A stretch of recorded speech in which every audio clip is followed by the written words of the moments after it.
Hello everyone, welcome back to online study on. आज हम इस वीडियो में बात करेंगे भारत के पड़ोसी देश म्यांमार के बारे में। और इससे पहले आपको श्रीलंका के साथ साथ हमने नेपाल के बारे में अच्छी तरीके से आपको बताया। आशा करते हैं कि आपने उस वीडियो को देख लिया होगा। नहीं देखे तो वीडियो के डिस्क्रिप्शन में लिंक मिलेगा या फिर आप प्लेलिस्ट को चेक कर सकते हैं, वहाँ पर भी आप देख सकते हैं। तो इस वीडियो में हम लोग बात करेंगे म्यांमार, जिसको पहले बर्मा के नाम से जाना जाता था, अब इसे म्यांमार के नाम से जाना जाता है। तो सबसे इंपॉर्टेंट हमारा ये पॉइंट बनता है कि इसकी राजधानी क्या है। तो म्यांमार की वर्तमान में राजधानी नैपीडा है। वर्तमान मैंने इसलिए कहा क्योंकि 2005 तक इसकी जो राजधानी हुआ करती थी, अब तो यंगून कहा जाता है, लेकिन इसको पहले रंगून कहा जाता था, रंगून हुआ करता था। 2006 से नैपीडा इसकी नई राजधानी है। तो आप इसे याद रखेंगे कि वर्तमान म्यांमार की राजधानी नैपीडा होता है। और म्यांमार की मुद्रा की बात करते हैं तो इसकी मुद्रा है कयात। कयात, ये पॉइंट भी इंपॉर्टेंट रहेगा, याद रखिए। अब यहाँ से सबसे इंपॉर्टेंट पॉइंट ये आता है कि भारत के जो राज्य हैं, कौन कौन से राज्य हैं, वो म्यांमार के साथ अपनी सीमा को साझा करते हैं। तो बेसिकली 4 राज्य हैं जिनके नाम हम यहाँ पे देख सकते हैं। और इसको याद रखने के लिए मैंने एक छोटा सा ट्रिक भी दिया है। कल की वीडियो में आपने यूएसबी करके ट्रिक देखा था, नेपाल से सटे जो भारतीय राज्य हैं वो। और आज हम इस वीडियो में बात करेंगे म्यांमार से सटे भारतीय राज्य, जो कि 4 राज्य हैं। और वो 4 राज्यों के नाम आप यहाँ पे देख सकते हैं, लेकिन याद रखने के लिए एक छोटा सा तरीका है, अरुणा मम्मी करके याद रखिए, अरुणा मम्मी, ठीक है। तो अरुणा में अगर हम देखें तो अरुष का मतलब हो गया अरुणाचल प्रदेश, ना से मतलब हो गया यहाँ पे नागालैंड, ठीक है। और मम्मी को अगर हम उठाते हैं तो म से आपका होता है मिजोरम, म से आपका मणिपुर और मी से मिजोरम। यानी यही 4 स्टेट हैं जो अपनी सीमा साझा करते हैं म्यांमार के साथ। और इसमें आपसे ये पूछा जाएगा कि सबसे लंबी सीमा कौन साझा करता है। तो सबसे लंबी सीमा साझा होता है अरुणाचल प्रदेश का 520 किलोमीटर के साथ, और जबकि सबसे छोटी सीमा साझा करता है नागालैंड 215 किलोमीटर के साथ। तो ये पॉइंट इंपॉर्टेंट है, आप इसे याद रखेंगे। अब चलिए हम इधर बढ़ते हैं। अब ये पूछा जाता है कि म्यांमार के निवासी को किस नाम से जाना जाता है। तो म्यांमार के निवासी को हम लोग बर्मीज के नाम से जानते हैं, बर्मीज, ठीक है। ये ध्यान रखिएगा, बर्मीज के नाम से जाना जाता है, बर्मीज। यहाँ पे मैंने लिख रखा है। अब ये पॉइंट है कि भारत से म्यांमार अलग कब हुआ। भारत से म्यांमार अलग कब हुआ? तो भारत सरकार अधिनियम या फिर भारत शासन अधिनियम 1935 के द्वारा 1937 में, यानी 1937 में म्यांमार जो कि अलग हुआ था भारत से। तो 35 का अधिनियम है, 1937 में अलग हुआ था। ये पॉइंट इंपॉर्टेंट है, दोनों को ध्यान रखिएगा। अगर अधिनियम पूछा जाए तो भारत सरकार अधिनियम, भारत शासन अधिनियम 1935, और कब अलग हुआ वो 1937 था। ये चीज याद रखें, ठीक है। अब यहाँ पे आता है कि यहाँ की जलवायु कैसी है, यानी कि म्यांमार की जलवायु कैसी है। तो म्यांमार की जलवायु उष्णकटिबंधीय प्रकार की है, ये भी याद रखिएगा, उष्णकटिबंधीय प्रकार की जलवायु हो जाती है। अब हम कुछ बात करते हैं राष्ट्रीय, म्यांमार के राष्ट्रीय, जैसे कि फूल हो गया, फूल पड़ाउक, पड़ाउक फूल यहाँ पे याद रखें। पक्षी की बात करते हैं तो यहाँ की पक्षी ग्रे मोर तीतर, ग्रे मोर तीतर, और पशु हो जाता है ग्रीन पी फाउल, ठीक है। ग्रीन पी फाउल यहाँ का पशु है। लेकिन इन सबसे ज़्यादा इंपॉर्टेंट जो रहेगा वो आपका राष्ट्रीय खेल है। राष्ट्रीय खेल का नाम चिनलोन होता है, चिनलोन, चिनलेन होता है, चिनेलोन, चिनेलोन इसका नाम है, चिनेलोन, या फिर इसको एक और नाम दिया जाता है केन बॉल, केन बॉल, चिनेलोन या फिर केन बॉल के नाम से जाना जाता है यहाँ के राष्ट्रीय खेल को, ये याद रखिएगा। संसद का नाम थोड़ा सा टिपिकल वर्ड है, लेकिन आप इसमें से लास्ट वाला याद रखिए, हुटाओ, ठीक है। हुटाओ बस याद रखिए, काम चल जाएगा, इससे ज़्यादा इसमें याद रखने की जरूरत नहीं पड़ेगी, ठीक है। अब यहाँ पे देखिए सबसे इंपॉर्टेंट पॉइंट आपका ये बनता है, एकदम वीवीआई है, कि म्यांमार की सबसे ऊंची चोटी का नाम क्या है। म्यांमार की सबसे ऊंची चोटी का नाम होता है हक्का कब्बो रज्जी, हक्का कब्बो रज्जी, जो कि 5881 मीटर इसकी हाइट है, हक्का कब्बो रज्जी, ठीक है, हक्का कब्बो रज्जी। अब यहाँ पे अगर बात है कि म्यांमार के संविधान कब लागू हुआ, तो म्यांमार का संविधान लागू हुआ था, यहाँ पे देख सकते हैं 30 मार्च 2011 को, 30 मार्च 2011 को। और कल की वीडियो में हमने क्या देखा था कि नेपाल का जो संविधान कब लागू हुआ था, 20 सितंबर 2015 को, 20 सितंबर 2015 को।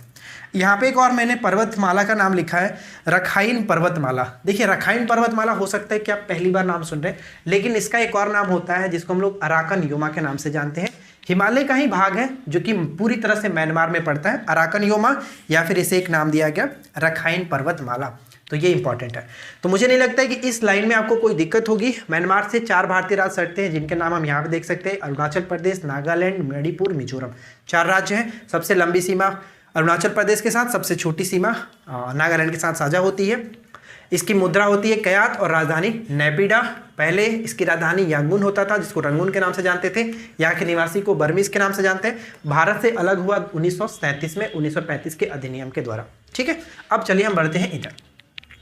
ये हो गया। अब यहाँ पे देखिए कि देशों के साथ सीमा कितनी साझा करते हैं, यानी कि जो म्यांमार है इसके पड़ोसी देश कौन कौन से, मतलब टोटल पड़ोसी देशों की संख्या की बात करते हैं तो 5 पड़ोसी देश हैं। कितने हैं? 5 पड़ोसी देश हैं। तो इनमें सबसे लंबी सीमा किसके साथ साझा होती है? तो सबसे लंबी सीमा साझा होता है थाईलैंड के साथ 2416 किलोमीटर के साथ, जिसमें चीन, भारत, बांग्लादेश, लाओस और थाईलैंड है। और सबसे लंबी सीमा साझा होती है थाईलैंड के साथ 2416 किलोमीटर के साथ। अब यहाँ पे देखिए एग्जाम्स में हमेशा ये क्वेश्चन आपसे देखने को मिलता है कि पहला आंग्ल वर्मा युद्ध कब हुआ, दूसरा आंग्ल वर्मा युद्ध कब हुआ, तीसरा आंग्ल वर्मा युद्ध कब हुआ। तो पहले वर्मा युद्ध को याद रखिएगा 1824 से 26 के बीच हुआ था। दूसरा वर्मा युद्ध 1852 में और तीसरा वर्मा युद्ध 1885। ये तीनों इंपॉर्टेंट है, एकदम वीवीआई, आप इसको रट करके याद रखिए जरूर, क्योंकि युद्ध ये पूछा जाता है। चलिए इसके बाद यहाँ पे आपका आता है कि चीन के साथ सीमा जब बनाती है वो कौन सा पर्वतमाला है। तो यहाँ पे मैंने नाम लिख रखा है हेगडुआन शान पर्वत। हेगडुआन शान पर्वत जो है ये चीन के साथ सीमा बनाती है, सीमा साझा होता है, तो ये नाम याद रखिए। अब बात करते हैं म्यांमार की नदी। तो म्यांमार की नदियों में सबसे महत्वपूर्ण जो नदी है वो इरावदी नदी है, जो कि म्यांमार की जीवन धारा के रूप में जानी जाती है, ये इंपॉर्टेंट। और बाकी 2 और भी नदियां हैं, जैसे यहाँ पे देख सकते हैं सालवी नदी हो गया, सिटोंग नदी होता है, लेकिन सबसे लंबी नदी आपका यही है इरावदी, जिसको म्यांमार की जीवन धारा के रूप में जानते हैं। और इसकी जो लेंथ है, लंबाई है, वो 2170 किलोमीटर। कितना? 2170 किलोमीटर। ठीक है, अब यहाँ पे बात करते हैं हम लोग म्यांमार की झील। तो म्यांमार में बेसिकली 2 महत्वपूर्ण झील देखने को मिलता है, जैसे यहाँ पे देखिए इंदावगी एक झील है और साथ ही साथ एक इनले झील है। इनले झील हमेशा फेमस, मतलब कि काफ़ी चर्चा में रहता है इनले झील। और यहाँ पे सबसे बड़ी जो झील होती है इंदावगी झील होता है। इंदावगी झील सबसे बड़ी है, लेकिन दूसरी सबसे बड़ी झील इनले झील। इनले झील एक प्रकार के मीठे पानी की झील है, ये याद रखिएगा। अब यहाँ पे देखिए त्यौहार की बात करते हैं। तो त्यौहार में यहाँ पे इंपॉर्टेंट आपका रहेगा नौ वर्ष के आगमन पर मनाया जाता है तीनजान त्यौहार, और साथ ही साथ एक बुद्ध जयंती के रूप में मनाया जाता है नयेतो पवे नाम करके बुद्ध जयंती के रूप में मनाया जाता है त्यौहार, और तीनजान नववर्ष के आगमन पे मनाया जाता है, ये 2 त्यौहार।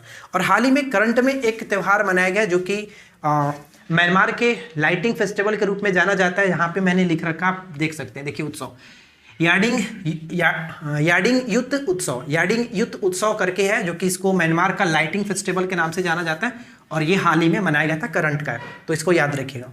अब यहाँ पे एक जनजाति है, जनजाति के नाम हम कच्छीन जनजाति। ये पूछा जा सकता है कि कच्छी जनजाति कहाँ पे है, किस पड़ोसी देश में, तो म्यांमार में। साथ ही साथ यहाँ पे लोग की बात करते हैं तो यहाँ के लगभग 88% जनसंख्या, 88 से 90% जो जनसंख्या है वो बौद्ध धर्म की है, तो बौद्ध धर्म से संबंधित है, ये पॉइंट याद रखिएगा। तो देखिए इधर में और दोनों तरफ हमने डिस्कशन कर लिया। अब चलिए हम बात करते हैं इधर, और वर्तमान में यहाँ के राष्ट्रपति कौन है।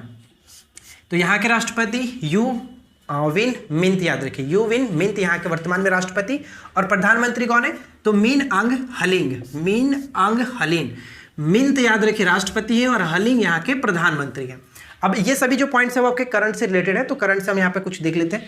जैसे हाल ही में दुनिया का सबसे बड़ी जो क्रिप्टो करेंसी है, इसका नाम टेदर है। टेदर जो कि म्यांमार से ही रिलेटेड है, टेदर, ये नाम याद रखिएगा। टेदर क्या है, तो एक क्रिप्टो करेंसी है, दुनिया की सबसे बड़ी क्रिप्टो करेंसी। म्यांमार के सैनिकों को क्या नाम दिया जाता है, तो तातमाड़ा नाम दिया जाए। म्यांमार के सैनिकों को क्या नाम दिया गया, तैतमाड़ा, राइट।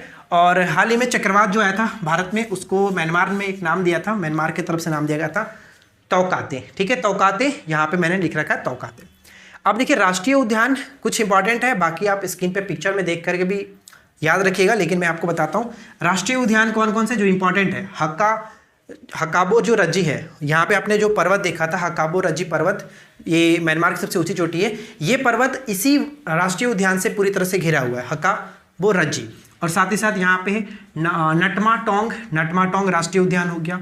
पोपा माउंटेन नेशनल पार्क, ये भी इसी के अंतर्गत आता है। और वन्य जीव अभ्यारण्य में भी कुछ इंपॉर्टेंट है, जैसे कि हुकुंग हो गया, हुकुंग घाटी वन्य जीव अभ्यारण्य, चथिन एक हो गया, बुम्पा बम ये इसके नाम है। साथ ही साथ हथमंती वन्यजीव अभ्यारण्य, ये सभी म्यांमार में ही पड़ता है। और एक लास्ट इंपॉर्टेंट पॉइंट्स यहाँ पे है कि म्यांमार की पहली जो महिला है जिनको नोबेल शांति पुरस्कार मिला था, आंग सान सू की, 1991 में इनको नोबेल का शांति पुरस्कार मिला है। ये पॉइंट याद रखिएगा। तो देखिए फ्रेंड्स, म्यांमार से जुड़े हुए जो भी पॉइंट्स थे हमने डिस्कस कर लिया है। आशा करते हैं कि आप लोगों को ये छोटा सा वीडियो अच्छा लगा होगा। इसी तरह से हम बाकी के पड़ोसी देशों के बारे में डिस्कस करेंगे, और बाकी के बचे हुए अगर आपने पड़ोसी देशों के नहीं देखा है तो आप देख लीजिएगा। जैसे हमने पहले श्रीलंका कवर किया था, इसके बाद नेपाल, और ये हमारा थर्ड वीडियो है म्यांमार से। बाकी के बताइए कि आप नेक्स्ट वीडियो किस पड़ोसी देश के बारे में देखना चाहेंगे, जल्दी से कमेंट करके बताइएगा। और इसमें से जुड़ी हुई और भी कोई जो पॉइंट्स छूट रहे हो तो नीचे आप कमेंट कर दीजिए, हम पिन करने की पूरी कोशिश करेंगे। अगर वीडियो अच्छा लगा हो तो वीडियो को लाइक एंड शेयर जरूर करिएगा। चैनल पे पहली बार है तो सब्सक्राइब करके नोटिफिकेशन बेल आइकन को ऑल पे सेट करिए। हम मिलते हैं आपके साथ इसी प्रकार के किसी और वीडियो में नेक्स्ट टॉपिक के साथ। Thanks for watching, keep learning, have a good day.